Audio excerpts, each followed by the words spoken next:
क्या कहना चाहोगे प्रदीप के बारे में सर? सबसे पहले तो आप लोगों जो चैनल के माध्यम से सभी देशवासियों की मेरी तरफ से जय हिंद जय भारत।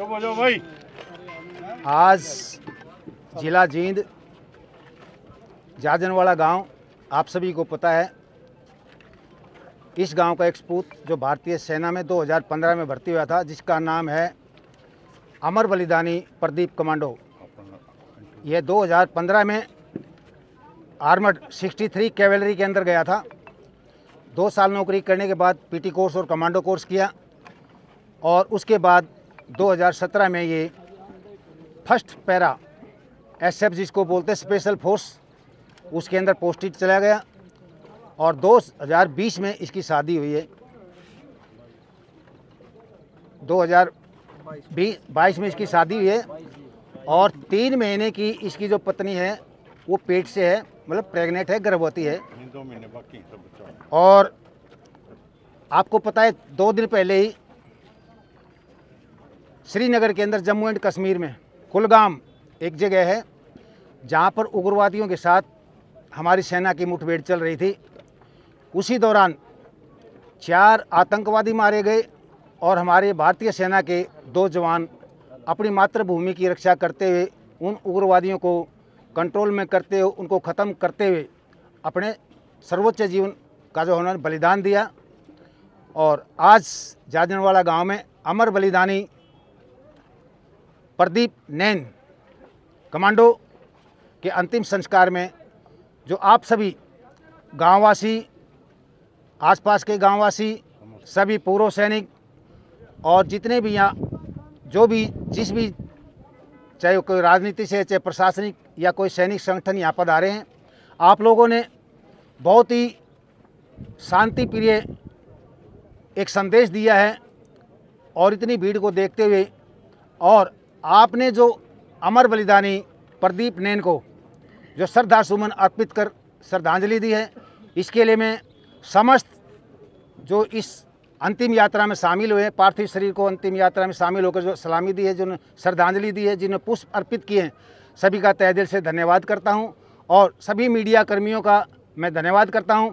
और आप लोग कुछ इसके अंदर ऐसा मसाला मिलाइए, जो लोग यहाँ आते हैं फ़ोटो खिंचवा के चले जाते हैं एक बार शहीद के नाम से, उसके बाद शहीद के परिवार की कोई देखभाल नहीं करता है, उनके साथ खड़ा नहीं होता है। जितने भी भारत के अंदर या हरियाणा के अंदर जो संगठन हैं, वही ऐसे हैं जो शहीद परिवारों के लिए लड़ते हैं, उनकी मदद के लिए उनके साथ खड़े होते हैं। सर, परिवार के बारे में क्या कुछ कहना चाहोगे? देखिए, परिवार आपको पता ही है, ये अपने माता पिता का इकलौता पुत्र था। हम हरियाणा सरकार से और केंद्र सरकार से एक मांग करते हैं कि प्रदीप नैन जो कमांडो हमारे अमर बलिदानी हैं, उनके परिवार से उनकी बहन को उनकी जगह नौकरी दी जाए और ये हम दिलवाएंगे। और प्रशासन की ये जिम्मेवारी भी बनती है, केंद्र सरकार की भी जिम्मेवारी बनती है कि उसके परिवार से एक सदस्य को नौकरी दी जाए, जो जिस काबिल होगा उसी आधार पर उसको नौकरी दी जाएगी। सर, ऐसा क्या है कि सरकार शहीदों को मान सम्मान क्यों नहीं दे रही, उनके परिवार की तरफ ध्यान क्यों दे रही?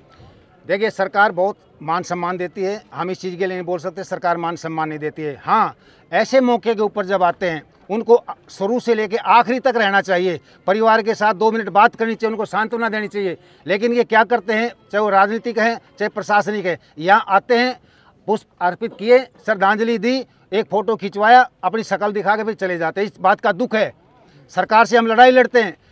अगर कोई ऐसी बात होती है, हम जैसे किसी का बच्चा नहीं है या पत्नी नहीं है, अगर किसी की बेटी है या कोई दिव्यांग बच्चा, हम उसकी भी पेंशन करवाने में लगे हुए हैं। तो ऐसे परिवारों के लिए सरकार बहुत कुछ करती है, लेकिन जो प्रशासनिक अधिकारी हैं वो आंखें मूंद के सोए हुए हैं, उनकी आत्मा को जगाना पड़ता है। सर, एक बात और पूछना चाहेंगे, जो अग्निवीर की पिक्चर डेथ हुई थी, उसको मतलब ये कोई स्टाफ वाले नहीं देना है, वैसे नहीं परिवार वाले देना है? देखिए, अग्निवीर की हमारी बहुत लंबी लड़ाई चल रही है। आप लोगों को पता होगा 23 मार्च 2020 के अंदर आपने देखा था, जींद के अंदर एक हमने बहुत बड़ी सभा बुलाई थी।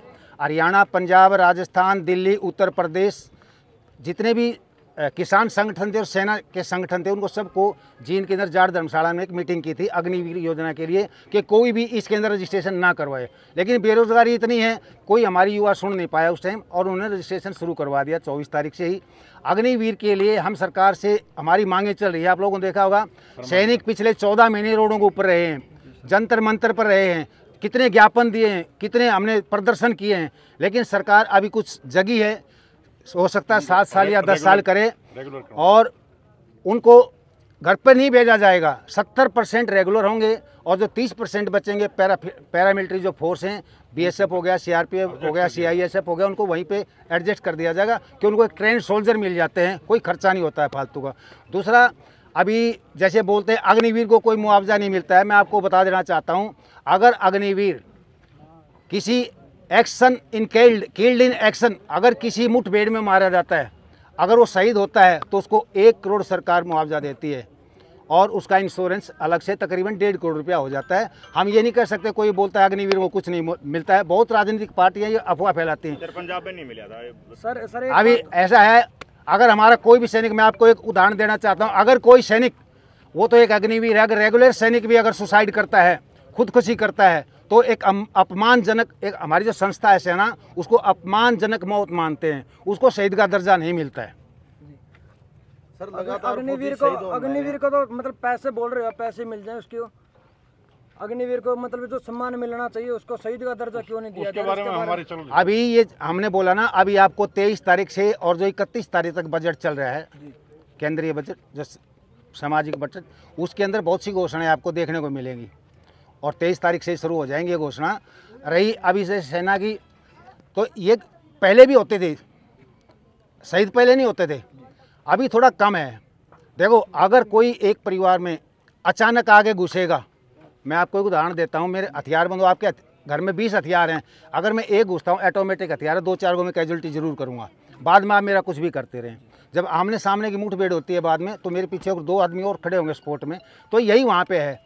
क्यों, नई जगह है, वहाँ का जो लोकल आदमी है अभी तो हमारे को बहुत सपोर्ट करता है सेना को, पहले सपोर्ट नहीं करते थे, तो इसलिए जो ऐसे आ जाते हैं अंदर और वो नुकसान, उनका काम है, हम तो मरेंगे, उनके पास देखना ऐसे ऐसे इंजेक्शन और कैप्सूल होते हैं, उनको कोई असर नहीं पड़ता, उनको काट दो मार दो कैसे भी, ठीक है। और इसी के साथ मैं आप लोगों ने जो ये संदेश, मैं चाहता हूँ ये संदेश आगे तक जाना चाहिए, दूर दूर तक इसको ज़्यादा से ज़्यादा फैलाएं।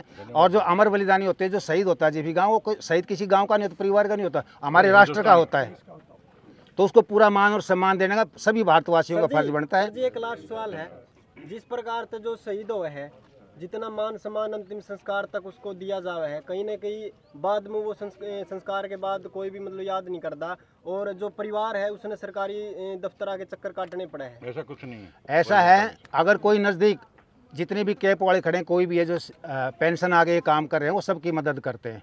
और जींद में आप लोगों को पता है 64 स्टैचू, 64 स्कूलों के नाम, और अभी हमारा ये कौन सा शहीद हो गया, प्रदीप, कितना नंबर होया है? 74 है ये। 74 है, तो जल्दी ही इसके लिए भी, ऐसा नहीं है कि कोई सूद बुध लेता, वो हमने पहले बोल दिया कौन सूद बुध लेता है, हम उन शहीद परिवारों के साथ खड़े हैं। कोई भी शहीद परिवार ये नहीं कर सकता हमारे शहीद का शहीदी दिवस नहीं मनाया जाता है, उसके घर पे जाकर हम उसका शहीदी दिवस मनाते हैं और उसको पूरा मान और सम्मान देते हैं, परिवार को सम्मानित करते हैं। और ठीक।